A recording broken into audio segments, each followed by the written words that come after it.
All right, good morning, everyone. We are now recorded. I'm Stacy Royster here with my best partner in crime here at the department, Shanitra Dees, who we work together to help you make sure your data is correct inside of PowerSchool so it replicates to AIM so you get graduation, cohort, dropout, CCR credit for all of your kiddos the most appropriately, and we're here to assist anytime you have questions with those. So we are recording and we'll send this out as we get this wrapped up for everyone. I'll send it out through an email to all the channels that I normally send to, and it'll be in my newsletter on Monday. So welcome everyone.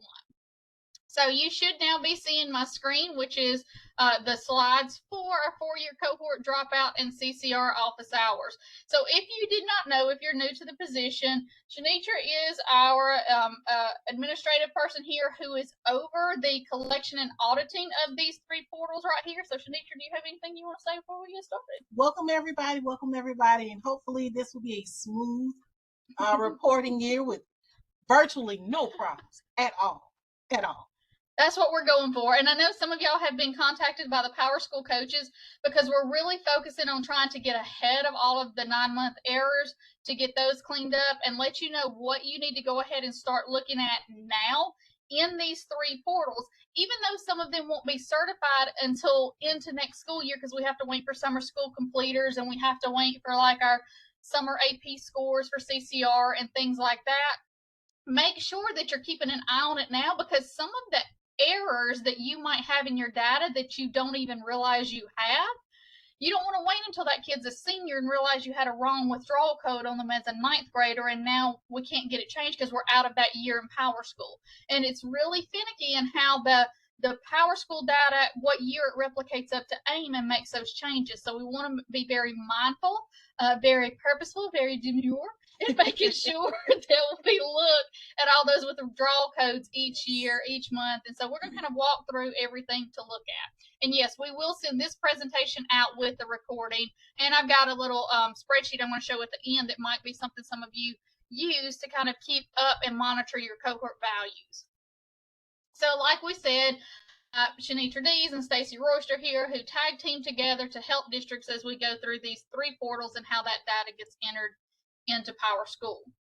So what we want to do today is discuss the end of year, what that's going to look like, our data validation, where you kind of look, and really as we even talk specifically about cohort, CCR, and dropout, kind of spread that out to all of the things. I just, the week before last, was at the Federal Programs Conference, and I had the same conversation with that group and making sure that you are looking at your data validation. You know, we built multiple enterprise reports inside of PowerSchool that will allow you to pull and see. We're going to talk about checking base cohort in here. We have found kids who've had 2 base cohort years who have caused issues in AIM and have caused issues in the student credit tracker enterprise report that we have.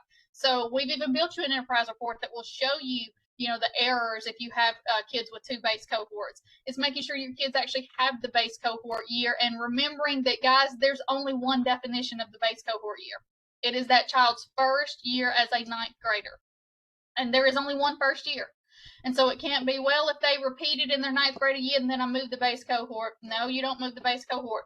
Or I have a lot of people say, oh, well, the base cohort is the year that they graduated. It's not the year that they graduated. And if they graduate early, which we have happened a lot in Alabama, we have 11th graders who graduate. You don't move that base cohort year to try to get them in a new cohort. They will count as a graduate when their cohort year comes up if they come early. So the data works out in its way if you don't try to fight the data, which is what we see a lot of times, is that districts think they have to react to data that they don't have to react to. So hope to clear some of that up. And we do have the chat open here monitoring. And if you have any questions as we go through this, that's what this is for. Even though it's a webinar, it's really office hours for you to ask specific things that you might be seeing as you are looking at your cohort, your dropout, and your CCR data. So I'm going to start off by asking this question, and I want to see in chat, how many of you have started looking at these kids? How many of you have went into cohort and started looking and overseeing your withdrawn to see, did everybody I withdraw this year come off the way that I expected? Look, y'all are making our hearts sing. Yes, look, we love it. Y'all are the best. Y'all are absolutely, this is going to be the good year for us, y'all. I promise you it is going to be the good year for us. It is. We are going to love it. Y'all are the best. Yes. That's what we want to hear. So let's talk about the end of year and key reporting dates. Has everyone seen the memo that came out a couple of weeks ago now that gives you the breakdown of when all of those due dates are? All right, so somebody, before I even go to it, put it in chat. When is our state full? What's our deadline? Let's see who gets it in first. Oh, close, Robbie. Close, but not. Third Friday of June, June 20th. June 20th, yes. Yes. The point of no return is June 20th. Love it, Robbie. Yes, that third Friday in June. And okay, let's go for bonus points. Literally, what's the time on June 20th that you've got to make sure you have to have it done by? Let's see who can go even deeper for me. Before midnight. Oh, okay. We're gonna shore up some stuff here. So the magic time is 7:00 p.m. At 7:00 p.m. is when our processes at the state kick off and start getting that replicated data from the ODS. So replication really happens almost instantly from your SIS servers. Robbie's like, I'm out today. From your SIS servers up to that big rain barrel of data that we call the ODS, that PowerSchool houses all of your data in for us. At 7:00 at night, the state reaches into that ODS barrel and pulls your changed data out. So that's something a lot of people don't realize, is that we don't pull like every single bit of data out of that ODS. That would be a monstrous amount of data across 160 districts.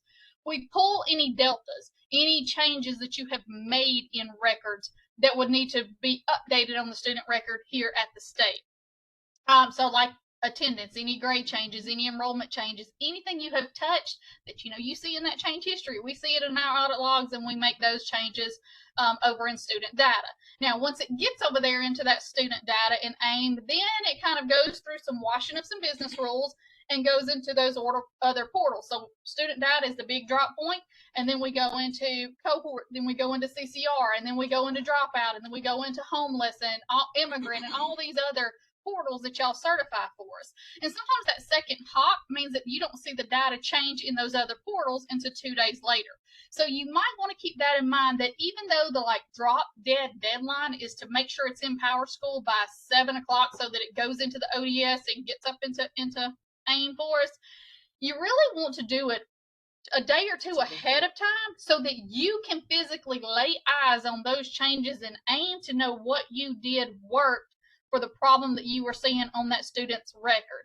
Sometimes if you wait until that last day and go, oh, I'm going to make all these changes, you make a change that you assume is the correct thing to make for the student, but it's not really what should have been done to correct the issue, and now you're past the point of no return.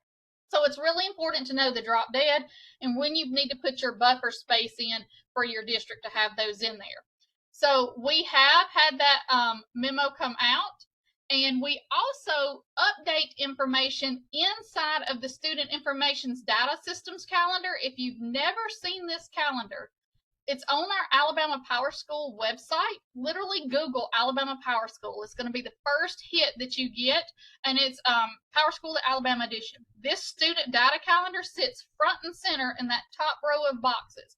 This will give you the deadlines. It will give you how-tos. So when it says verify your students who are entered in the right base cohort year, there's going to be a blue hyperlink on that document to walk you through how to pull that enterprise report, where that enterprise report is, so that you can start seeing that information on your students. And if you have any questions about those or wanting to know, some more details about them, here is my contact information here. Most of you have my email address because I email y'all more than y'all want to get emailed. I know. I apologize every time I see y'all. And here is my direct office number. And when I'm not in the office, I always have that forwarded to my cell. So you should be able to reach me. And unless I'm on the phone with somebody else or doing a webinar like this, I do answer my phone and respond to you. So feel free to reach out. Here are those dates. So if you want to take a screenshot, here it is for you. I will be emailing this out. And I'll make a note in my head right now to attach that memo to the webinar when I send it out to you as well, so that you'll have this. the memo and the recording. I will say that this memo is linked on that weekly newsletter. So if you get my weekly Power School Updates newsletter, I have included it for the past couple of weeks. So this just goes to tell us again that third Friday in June, that is when everything is going to be there. Remember that before we can actually do our state collections, we have to go through that end of year rollover process. The memo has the links to the documents, and we've got a video again on that Alabama Power School website. There is an entire page dedicated to the end of year process where I take you through a video of all the verifications that you have to do, all the validations that you can run now inside of there to make sure you're ready for end of year. Basically, that end of year process is what promotes, retains, and graduates your students. So I want to talk about that for a second, because it kind of freaks people out, and it makes them want to fight the system again and do things manually that you don't need to do. So remember how at the beginning of this, I asked when everybody's graduation date is, and a lot of you said it's like the 23rd to the 28th, somewhere in that time. So when your school gets out and you have finished, your kids have graduated, walked across stage, they do not automatically update in AIM. It is not until that end of year process is run, which this year the window to run the end of year is from June 10th to June 17th. When you run that end of year process, it's going to take all of those grade 12 kids that you have marked next school to be graduated students and next grade level to be 99. It will take and give them that correct withdrawal code for a graduate. I have so many people that go in there and they just put that G code and codes that are not part of our code set, and they try to manually graduate them because they want to go ahead and see them as graduates in the cohort portal. Please don't do that. Please do not try to manually graduate them, because there are specific steps that you would have to take to do that. And it literally means having to put another record in there, and people forget that step. And so if you manually do that and forget that step, you're going to get a nice little nasty error in AIM that says you have graduated a student without a last year enrollment date. Because basically you took this year's enrollment and made it become graduate and got rid of this year's enrollment, which is not what you do. If you let the program do the graduation with the end of year rollover and then give it to the next night to get in cohort and AIM, that is when you will see your graduates show as graduates in the cohort portal and can verify.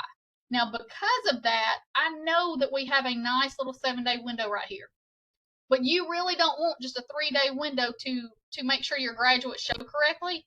I highly advise districts, if at all possible, run that end of year process as soon in this window as possible so that you can make sure everything moves with your graduates as they should inside of there.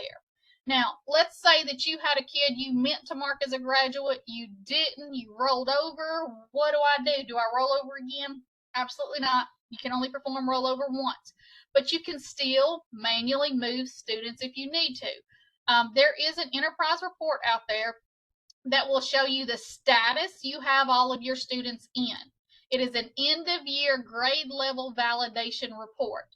It will show you at a school level and at a district level how many kids you have being promoted, how many you have set to be retained, how many you have set to skip a grade, how many you have set to be demoted, how many you have set to be graduated. I highly advise every principal who is over a school to run that report and make sure that you have the right number of kids set before you do this rollover. That way you can try to not miss any of these, because usually it's 2 or 3 days afterward you realize that somebody was not set the right way and you have to go and manually do those corrections, which can be done, but give yourself time to find any issues that you might have made after that. So does anyone have any questions on these dates, on that end of year window and that rollover process? I'll pause for a second to see.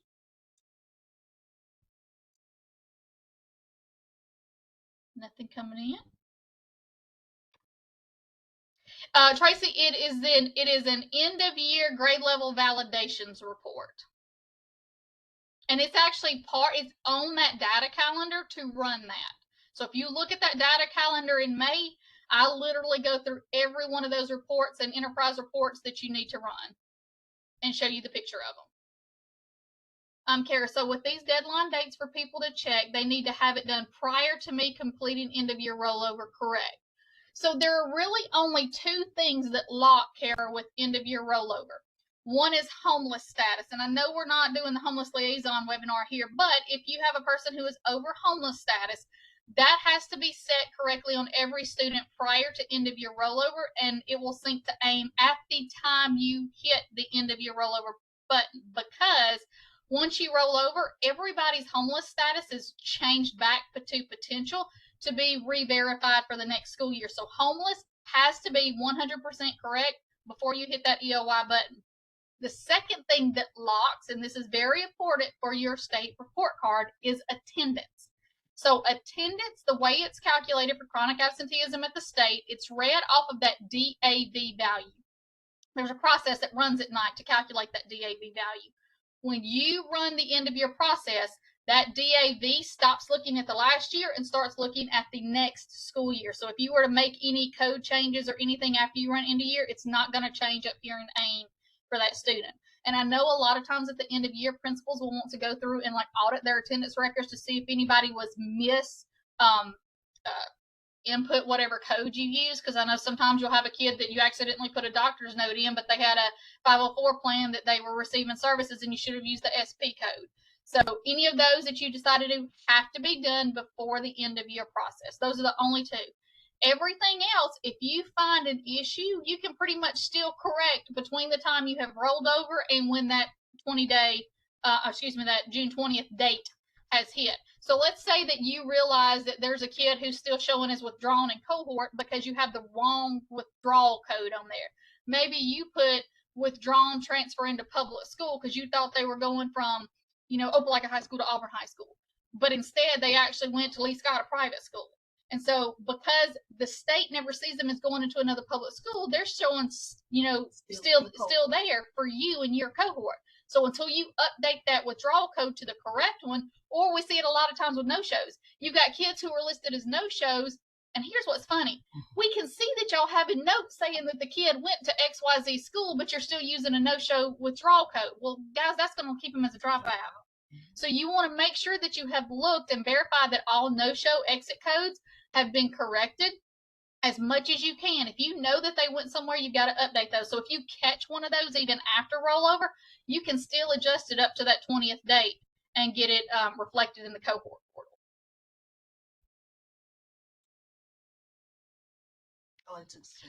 Took us to the memo. Let me go back. So yes, that memo is in there.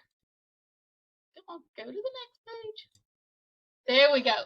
All right, so our end of year process, I'm excited today, does capture the data of the students in all of those applications. So again, there's a list of validations to run that's in that data calendar list for May. Please make sure you do all that. Update your student data in PowerSchool.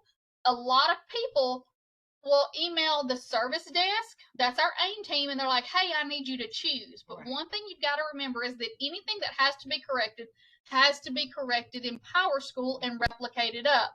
Now, there are a couple of issues where both teams have to do some work.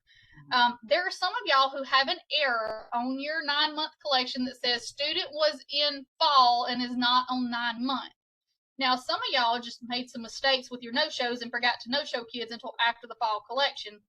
And once you did it after the fact, that error is going to stay on there. But some of you are getting that error produced because you had a duplicate student that you had to get PowerSchool to merge. So we're seeing one SSID on the fall report and one SSID on the 9-month report. So it looks like it's two different kids. Now, if you did not have both of the kids, like we've also seen it where you had duplicates and they were both on the fall, in that case, you're kind of stuck because you had a kid reported that shouldn't have been. But if they're not both reported in fall, if you got one on the fall and one on the 9-month, put in a service desk ticket. You will email servicedesk@alsde.edu. Give them that SSID because they can go in and realign those SSIDs to let them know that that kid they saw in 20 days is the kid in 9 months. So if you find yourself in that situation, report them to the service desk. And I'm going to throw that email address in chat one more time because this is where you get to the AIM team who oversees the backside of this data. So if you're like, hey, I declared a program for a kid and it's not showing over in here, you know, email them and include those screenshots showing, look, I updated this student's withdrawal code to transfer, you know, homeschool, but it's still showing them in here. And you know that transfer to homeschool should have removed them from cohort. They can tell you and help you figure out what is hanging the data up. And again, I can't stress this enough. Please follow the end of year process to properly graduate, promote, and retain students. Please don't try to do it manually. It is a lot harder to ungraduate and fix them than it is to let that end of year process properly graduate them. Oh, going the wrong way. So where do we go to find some of these reports that are going to let you run that data accuracy? So one of the biggest ones that really helps with our senior class, but yet you can show it for your 9th, 10th, 11th, and 12th. There is an enterprise report, and here's how we get to enterprise reports. You go to data and reporting, reports, enterprise reports. Your district should have this one installed for you. If you do not see a base cohort CCR FAFSA report, then you'll need to email your district power school person and ask that they install and give you permissions to view this report. This report will allow you to see all of your kids. You know, you can look at it one grade level at a time, but it checks all of those, the boxes you have to check on kids. So it's going to show whether you have a base cohort year on them or not. It will show you whether you have entered their FAFSA information, if you've entered a CCR on that student and which CCRs you have entered. We updated it to include the financial literacy so that we know that those kids who should have that are all in there. So you're able to go through and look at all of those things that you have to have on a student before they graduate entered, and you can see it holistically at a district level or a school level. But you can look at it. I know a lot of people focus on 12th grade, but go ahead and check it for your 11th grade, your 10th grade, your 9th grade, because a incorrect base cohort year on a 9th grader could impact a cohort, you know, this year or next year. So you want to make sure you're checking that on all of them. Make sure, check your transfers. And I tell everybody this, anytime you withdraw a student out, it is always advisable, even though I know it's an extra step, go into AIM a few days later and see that they updated in cohort to now show as a withdrawn and that they are no longer checked for in cohort if you know you used a code that should take them out. If you want, you know, put you a Google Calendar reminder to once a month, go check all your withdrawals that you had this month to make sure that they came off the right way. Because if you do it in real time, you don't have to like beat your head against the wall when a kid's a senior to figure out why is it this kid withdrew in 9th grade and they're still showing in my cohort. And here's the other thing. Let's say you have a kid that did withdraw and you didn't catch him in cohort. Well, now CCR is opened up and you've got this random Stacy over here that you knew left you in 9th grade, and you're like, why is this kid showing in CCR? Well, because you left them in cohort. And once you certify cohort, y'all, that locks in the list of kids on your CCR report. It rolls them in there. That cohort is who feeds the CCR list. So if you don't, if you got two different people checking these, and this is where we see it, or in the bigger districts where you have one person over cohort and one person over CCR and they're not communicating, this person will be like, yeah, I'm done. It's all good. But then CCR is like going through it with a fine-tooth comb going, no, this kid shouldn't be here. And at that point, there's nothing we can do because you've already certified that who you had in cohort was correct. So make sure you have internal conversations and communications, because those two portals are 100% directly linked to each other. Also, check your transfers against transfers that are showing in cohort, and check your 200 series SSID students to ensure they're not duplicate students. Because here's another thing that we'll have. We'll have a kid who graduates. So I'm over here in Shanitra High School, and I graduated. And for some reason, I'm not showing as a graduate. Now, I only came to Shanitra High School this year as a senior because last year I was in Stacy High School.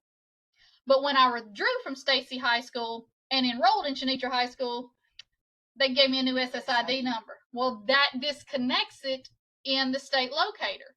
And so now Stacy High School is showing this student as not graduated, but still in cohort. And not showing over here. So these disconnects with these duplicates. So make sure that if you find out that one of your kids does not show up as a graduate, or you withdrew that kid and you know they went to another district and graduated, My guess is you have probably had a duplicate student, and we've got to get Power School to do that merging of records. And you've got to give yourself plenty of time to get that done before that June 20th deadline. So that was my caution. If y'all wait until the end of that week-long window to do that rollover, that you only giving yourselves 3 days to catch anything like that could cause you issues. So please, it does. Power School, they can't, serve everybody in a 2-day time span. So please give yourself time and check those withdrawals now to make sure that they came off of your cohort and are on to somebody else's if they told you they were enrolling in another district. Now, if the kids and parents straight up lied and they did not go to another district, there is nothing you can do there. That kid is still going to be in your cohort if they did not go to another public school in the state and they told you they were. Keep hounding and find out, where did you go? Did they go to a private school? Did they move out of state? Did they move out of the country? Did they homeschool? Whatever they did, try to get a correct one, because I will tell you, and y'all know it, parents will tell you one thing at a withdrawal and do something completely different in real time. Right. So if you don't watch them actually, another district pick them up, track them down and find out where they actually went so you can get the correct withdrawal code on there. Somebody asked, what do we do if we don't have that showing in enterprise reports? So in that case, Brittany, reach out to your district Power School administrator and ask that they install that report for you. So this is one of the reports that I was also talking about a little bit earlier, is that the no-show report. So remember that only no-shows for the current year can be updated. So did y'all hear that again? Say it one more time. Only no-shows in the current year can be updated. So if you had a kid marked as a no-show last year that you realized this year was supposed to be a graduate and they actually went to a private school and you didn't update that no-show to a private school, there is nothing to do now. So you've got to make sure that your no-shows are taken care of in the year that they were a no-show. I'm going to tell you, when I was at the district, the one thing I did every month is I ran that no-show report, because my goal was, there's no kids. Now, do I know that there's usually some high school kids that are no-shows because they just don't come back?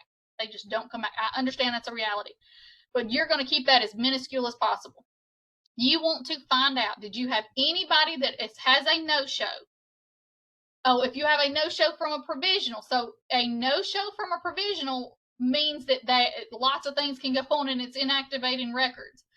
You really don't want that in there. You want them to have an entry code and you want to have the correct withdrawal code. So Kelly, if you no-showed a kid in a provisional because they never came and entered, they never made it past the provisional process, but you know they ended up going to another district, you need to put in a Power School support ticket, because they need to update that entry code and that exit code to be the correct one for you, because it won't let you update those from a no-show in provisional. You do not want those. And that was a major issue last year with Cohort between two districts. So please look at those. And I'll tell you another one, kindergartners. We have a lot of people who are marking kindergartners as no-show. Y'all, you have a 100% easy out on a withdrawal code, because kindergarten is not mandatory in the state of Alabama. There is the is it WB or WD8? I'm losing my mind now. I can't remember the code. It's the W8 code that says under mandatory age. Every kindergartner that decides to withdraw should have that code applied to them as the withdrawal code, unless you know they went to another district. Because if it's one of those where, they tried out kindergarten for a couple of months and then mama's just like, this ain't for me, we got to wait another year, do not put that D1 don't put that D15 other reason on there. That hits that kid as a dropout. Any of those kindergartners should have that it's B or D8 code. I don't have it in front of me, but you'll see it in there. It's under mandatory age. So please run your no-show list. Make sure that you have those corrected. WD8. Thank you, Shelley. Ruben, will this presentation be shown on another day? So we are recording this and are going to send it out to you, Ruben, so that you can send it to your registrars and have them watch it. Because I think this is very good information for everyone who enrolls and withdraws kids. Another new thing that we've got this year, the memo came out, or not memo, but the field came out just a few weeks ago about the graduation pathway that now has to be entered, because we are starting next school year, have the option A, option B, general ed diploma pathways. It's not a different kind of diploma. It's a pathway to get that general ed diploma. And so making sure that you are beginning to update those. as well.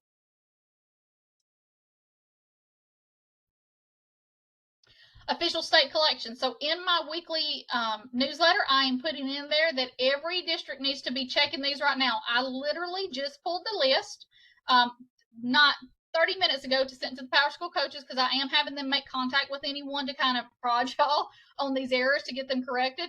And as of today, we are sitting at 6,000 errors and warnings. Now, this is much better than what we've had. And I'll tell you, 4 days ago, it was sitting at 3,000 errors, and the only reason it went up is because we have found a ton of kids who are marked as 21st century kids that should not be, because they're in a school that's not serving 21st century. So we're letting those districts know you need to back those down. I'm telling districts, please watch that official state collections error list daily, because we are heavily auditing data, and as we are finding massive data issues, we are putting in new errors nightly. 2-3 weeks ago, we put in an error about CEP students that we were seeing flagged as application-based, which you cannot have in a CEP. When we're seeing tens of thousands of students done incorrectly, we have to throw a new error out there as we see these. You know, there's been some grace these last couple of years with the transition into Power School, but now the auditing is getting a lot heavier because of us seeing massive things like this that are causing issues in our federal reporting of the data. So please make sure. Some of the error types that can happen and impact your graduation rates are things such as missing the base cohort year. Like, that is a hard error, and you've got to make sure that those students have that. You can also see those in that enterprise report that I gave you. Students that have been added to a graduate school for the year but are missing an enrollment from the school they graduated from. That means you have incorrectly manually graduated a student. Sometimes this happens with mid-year graduates, and it happens at the end of the year when people fight that graduation. I do have a video out there of how to ungraduate and correct anyone who was incorrectly graduated. So if you need that video, just shoot me an email. Student has overlapping enrollments in the districts, so you'll get flagged to that. So if I've got a district that withdrew a kid on 5/8, but then this new district took them in on 5/4, well, that's 4 days you're showing in both districts. That can't happen. So y'all have got to work together to figure out when did that kid physically show up inside of there. So be mindful, you might have to reach out to other districts. And if you run into a situation where a district is not playing nicely and will not respond to you changing, please feel free to email us, because we can jump into that conversation and reach out, because sometimes it'll be the person at the school that's not responding. We'll reach out to the district office and go, hey, need your help here, because this really needs to be cleared so that they can check the data inside of AIM. Carrot asked a question. I meant to ask you the 21st century. It is following them from different. Yes, we have recognized that, and I've put in a change request with Power School to get that transfer to stop. So y'all just keep an eye on anybody that comes in, but we will have that fixed before next school year, I promise you. Student has been withdrawn with a G or WG1 withdrawal code, but has not been assigned a graduation exit type. So that's very important to know that in order for a kid to be graduated, there are 2 things on that record that it must be seen. It must have that G code, and it must have an exit type that is on that Alabama custom page under the compliance tab of the student record. So please make sure you've put both in there. Graduation exit type is different from graduation pathway. They'll both be required moving forward. So make sure that you have that. And student was included in fall collection for funding, but is missing from the 9-month collection. Now, some of y'all are going to be stuck with that hard error because of mistakes that you made with your no-shows and not no-showing them until after collections in 20 days. But if you're one of those districts that is because of a duplicate that has a different SSID now, those we can fix for you, but you've got to let us know with that service desk email address. Is pathway required for this graduating cohort? Not this year, Mandy, but starting next year, every kid must have that pathway in there. And I'm talking, it's everything from athletics, and everybody will be looking at those pathways because it changes what credits are required in there. So you'll want to get on that as soon as possible. Now, I do say this. For your special ed students, those who are on your alternate achievement standards pathway and on your essentials pathway, you already know those. So you could go ahead and fill those in. And honestly, everybody is option A until they have notified you that they want to be option B. And there should be something somewhere that people have to sign stating that they want to go to option B. So you could go ahead and mark everyone as option A to be ready to go ahead and update anybody who has chosen option B to option B, because right now option A is the only option for a pathway. So if y'all wanted to go ahead and put those in now ahead of next school year to get ready for it, you can absolutely do that. Somebody say I have kindergarten no-shows. Do I have to get Power School to change them? So the only time that you have to get Power School to adjust the no-show is if you did it from a provisional enrollment, because that locks the NS code on the entry and exits codes, and they do have to update. You can do the exit code and the start and end dates, and you can change enrollment status, because remember that no-showing from a provisional throws an enrollment status of a 1, which is inactive, and basically deletes them from state view, and it kind of leaves them in a static. So you've got to update that, but the Power School support would have to update that NS in the entry code to an E, so it looks like a normal withdrawal record. We really don't like people to no-show from provisional. You really need to go ahead and resolve that provisional and then do a true transfer out to avoid these issues like this. So that should be the only time you have to get Power School to help with those.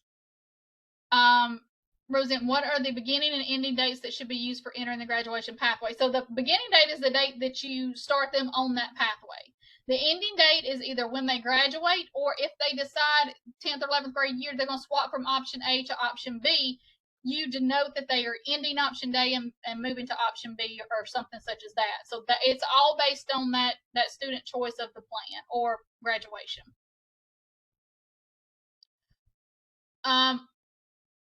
Robbie, I mean, we are still having office hours after this, Robbie. So if it's something pertaining to what we're talking about with cohort, dropout, and CCR, then please go ahead and ask now. If not, we can hold them till office hours. Patrick, do the graduation pathways travel with the student after the end of your process? Yeah, there is nothing in the end of your process that's going to wipe that field, Patrick. Shelly, could Alabama look at possibly removing the no-show option in provisional enrollment if it causes so many issues? Unfortunately, Shelly, there are very, very few cases where that is legit to have in there, so we can't just eliminate it totally. We have contemplated asking Power School to adjust some of the logic. We just haven't finished that conversation with them yet. Oh, Dorinda, I skipped up. Let me find you back. What if a high school student was a no-show at the beginning of the year but enrolled in November? Should we delete the no-show or leave it? She was not enrolled anywhere at that time. Yes, because if not, it kind of throws on those error reports, and they're just not a no-show at that point. They're a delayed enrollment, which will show in your entry dates.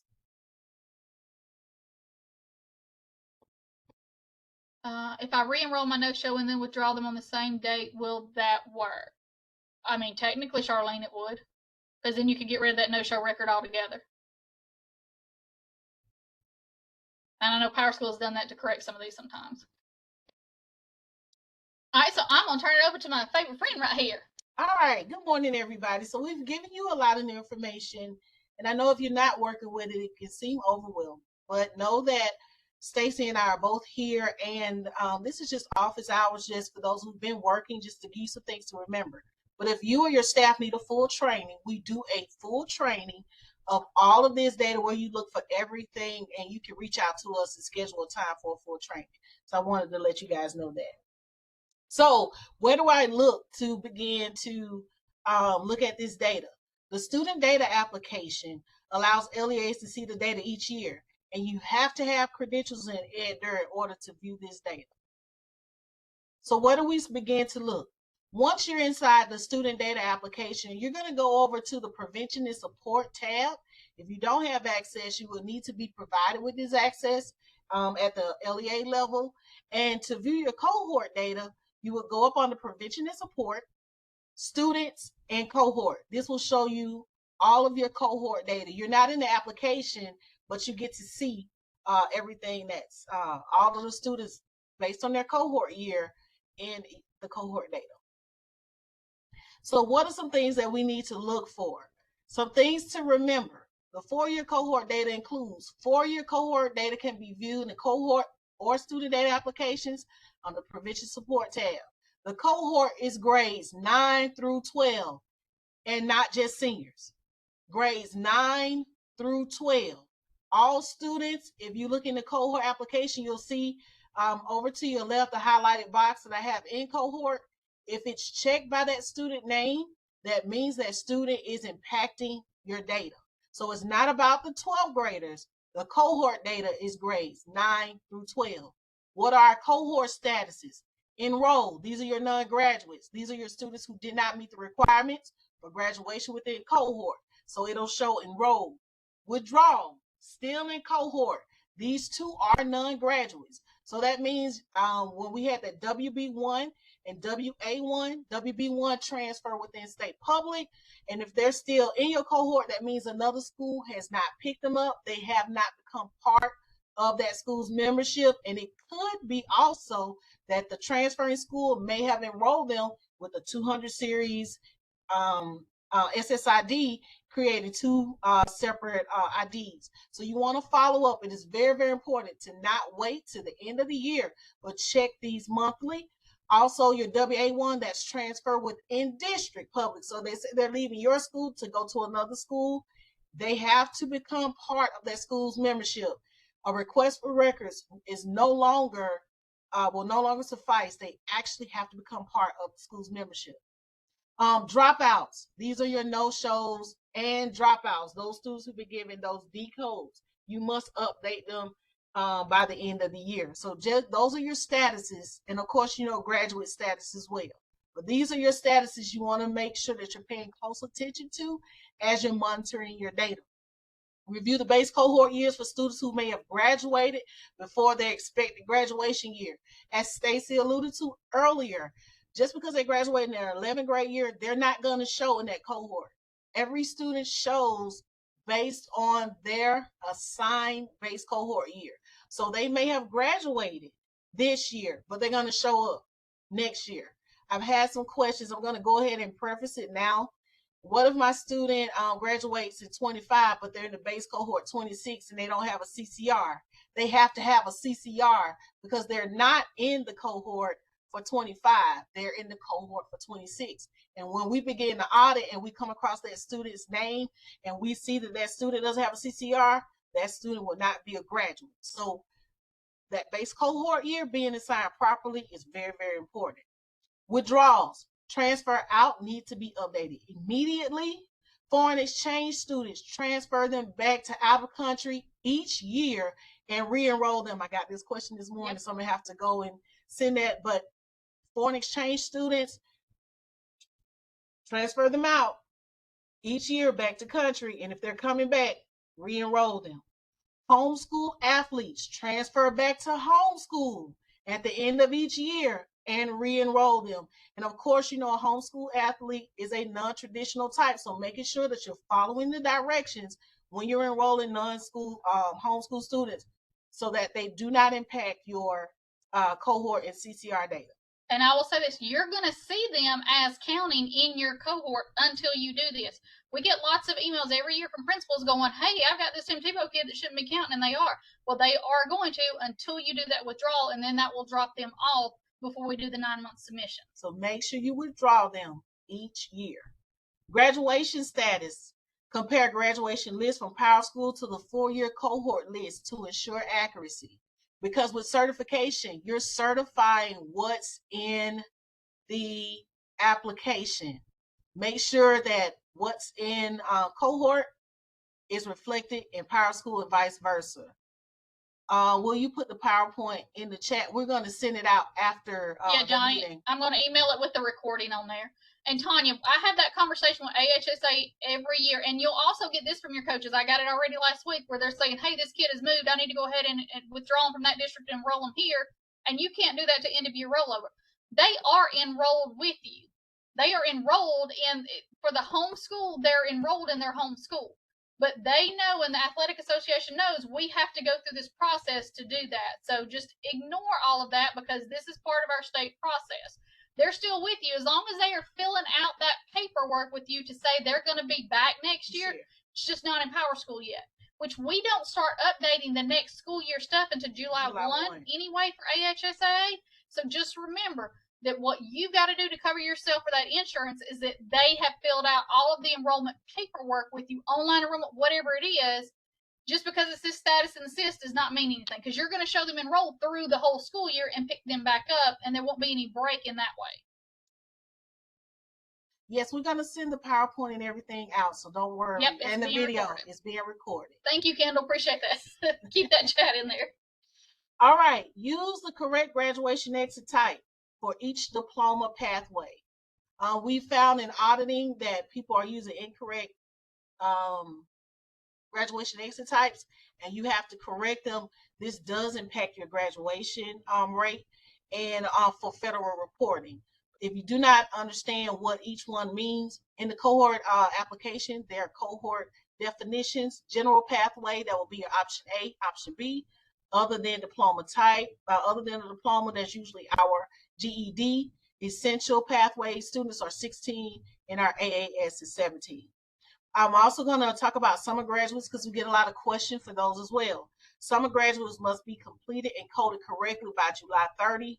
And really before that, to allow time for replication, because as of October 1, everything shuts down. So you have to, I have July 30, but you really need it updated before then, after the expected cohort graduation year. So summer graduates are non-graduates until they complete it, and the ALSCE does allow summer graduates. But the cohort year actually ends on the day that you set as their graduation date. So summer graduates are non-graduates until they meet the requirements. So make sure that you are promoting, graduating, and retaining students properly so that they can be properly updated. And let me put this caveat in there. So let's say that you have the seniors going through summer school so that they can earn their diploma. Do not wait and issue that graduation date and move that entry over into graduated students in August, because that's putting them into next school year being a graduate, not this school year. So when you are doing those summer graduations, everybody always asks, what do I use for the exit date to show that graduation? You make them look like the rest of your seniors and do it the day after school got out. Even if they finish their requirements on June 29th, you back them up and put those dates in there so that it's showing as part of last year's graduation. Now, there is some flexibility. People have used June dates and some July dates before, but I always just say back it up to the rest of the senior class and do it on that date. All right, Kara, I'm making sure I understand correctly when I ask if a student's in cohort 2026 and they try to graduate early, they must complete all the requirements for the 2026 graduation path. Yes, ma'am, they do. Yes, ma'am, they do. If AAS is returning, would you use the same code? We just had a conversation about this. I'm going to let Stacy talk about how you can graduate your students, but also set them up to return. And Marquetta, I've got a video that I've got sitting on standby to send out to everyone on this. But when you have a alternate achievement student who is going to be coming back, basically you're going to set their end of year rollover process to be promoted to grade 13, but you go ahead and enter that graduation exit type on the AL custom page under compliance and put that they have that alternate achievement standards diploma, because that'll allow them to go ahead and count as a completer with you, as even though they're coming back to receive those services, because they have completed all the requirements for their grade 12 standards. Now, let's say that you got a kid who is a alternate achievement student, but they did not complete their standards. Well, then that would be the same as a 12th grader who didn't finish your graduation requirements.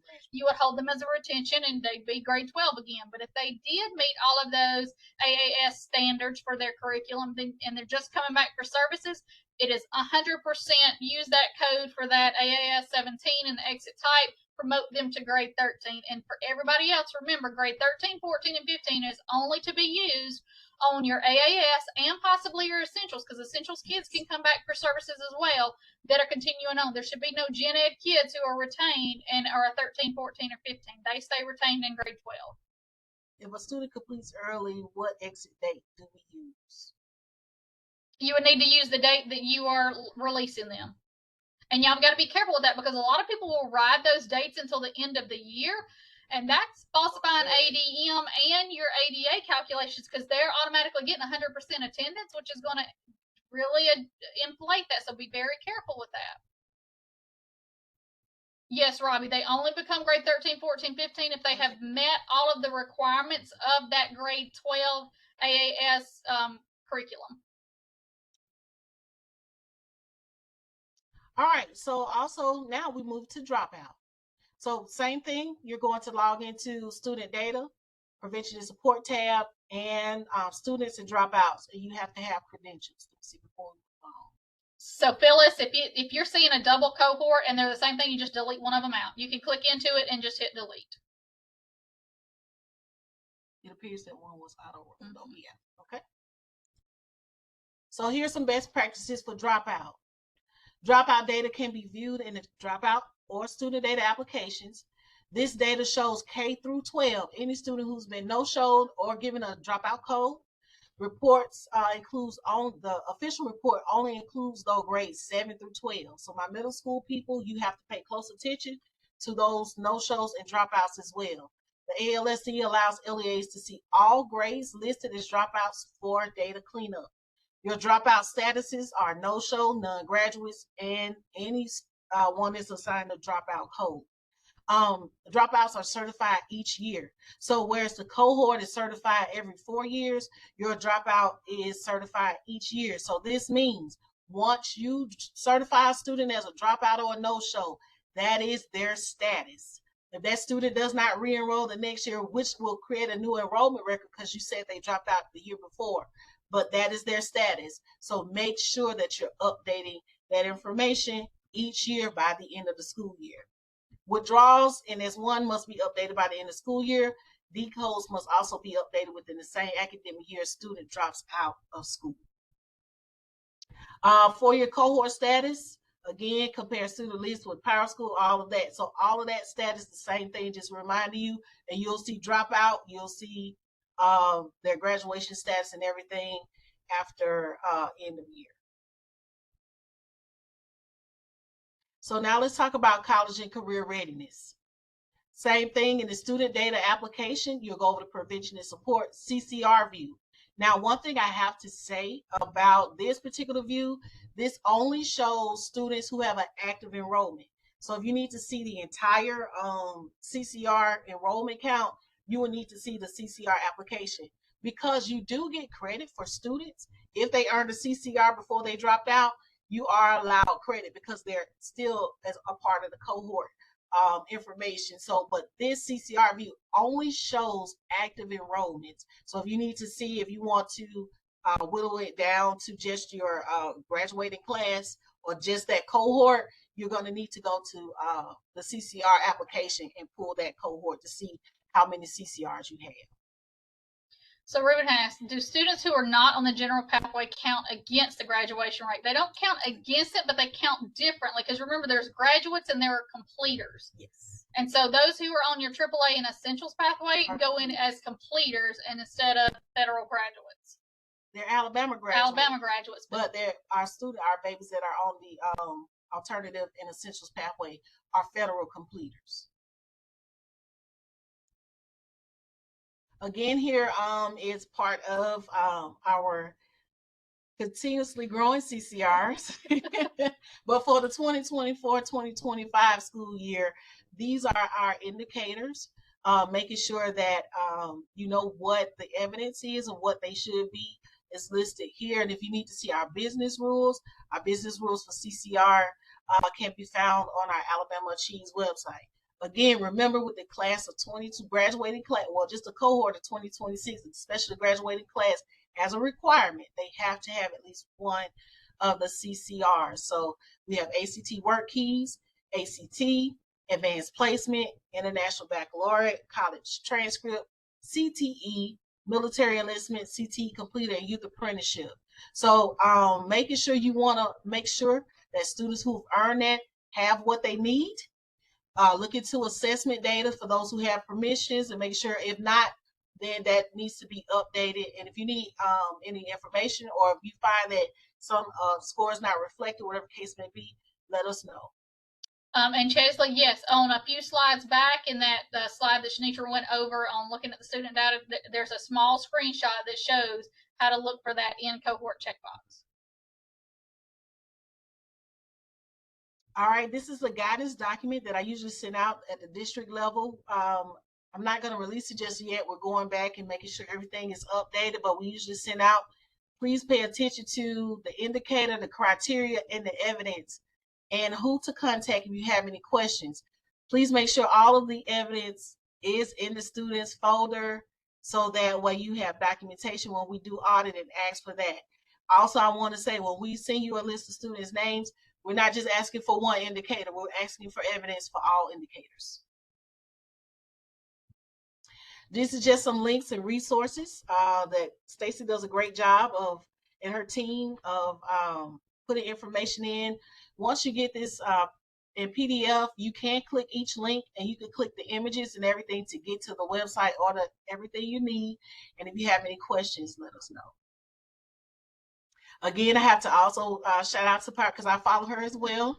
I'm going to be in a couple trainings this week myself to stay abreast, but just wanting to let you know these are the trainings that are coming up. Please do not skip, do not skip, do not skip, because the better you guys are at data, the better your reporting. Because again, your graduation rate is not just about who graduates, it's about every student being in his or her place. So students that should be out are out, that you're not making those errors and no-shows and dropout codes. So like I said, the pictures are linked. So once you get it, you can click the pictures and take you to where you need to go. All right. And thank you guys for listening. If you need to contact us, I'm in instructional services. Sean Stevens is my program coordinator. Kristen Diller works with CCR. Dr. Monica Mack is our guidance and counseling. I'm Shanitra Dees. And again, you have Stacy's information. And know that we are here to help you through this. Yes. But we can't help with things that we don't know about, and we can't get to everybody last minute. So please start checking this now so that we have plenty of time to help you correct anything that you already see that might be an issue. Yes. And please take some time to scan the QR code and leave an evaluation so that we can improve our office hours. We'll be doing a few more office hours as the applications open. Remember, you got to have your data ready for reporting now. Certification will happen later. A memo will come out with those dates. But please let us know. All right. So Kaylee, we said that they don't count against you, they count differently. So some are federal graduates and some are federal completers. They are all considered Alabama graduates, but as far as the federal rules, your general ed are your graduates, and your AAS and your essentials are federal completers. So thank you all.